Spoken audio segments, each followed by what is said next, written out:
WECT has learned the suspected Southport shooter could be spared the death penalty. Nigel Edge remains behind bars in Brunswick County's jail. He's charged with 3 counts of first-degree murder, 5 counts of attempted first-degree murder, and 5 counts of assault with a deadly weapon. Tonight, questions remain about his mental state and motive, and whether prosecutors will be able to seek the death penalty if he's convicted. I will say that North Carolina is a state for which the death penalty is a potential. North Carolina is a state where the death penalty is a possibility, but not if you are mentally ill or declared insane.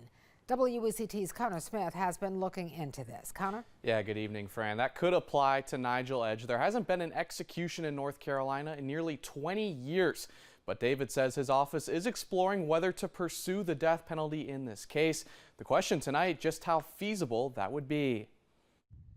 As Southport begins recovering from a weekend full of shock and horror, prosecutors begin creating their game plan against Nigel Edge, the Marine veteran they say is behind the mass shooting. There is a process in place within my office to scrupulously review the facts and circumstances of every homicide offense that comes through our door. District Attorney John David says his office has not ruled out the death penalty as a possibility. My office does seek it in appropriate cases. David's office has pursued the death penalty in 2 recent high-profile cases, the murder of a former Columbus County teacher in 2016 and the murder of a state trooper in 2018. It is obviously a decision, a big decision for the district attorney to make, but then after the district attorney makes that decision, it's a burdensome process. Gary Shipman is an attorney in Wilmington. Saying anything's on the table doesn't mean it is, and it doesn't mean it's not.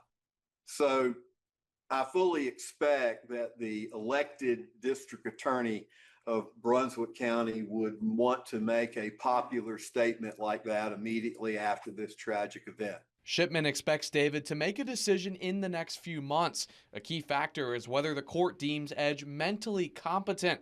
If he's not, the death penalty is not an option in North Carolina. Prosecutors believe Edge suffers from significant mental health issues.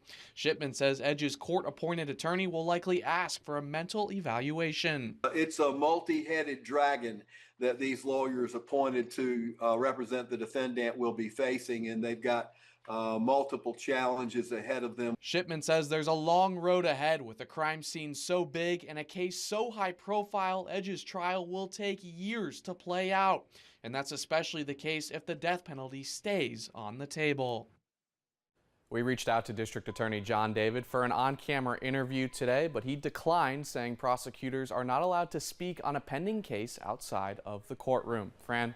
Connor, we've been covering Irena's Law, which was introduced after a woman was stabbed in Charlotte. How could that impact this trial? Yeah, that legislation aims to end the nearly 20-year pause on executions in North Carolina. But if Governor Josh Stein does not veto it by Friday, it will automatically become law. That legislation, though, would not impact prosecutors' ability to pursue the death penalty in this case. All right, Connor, thanks so much for that update.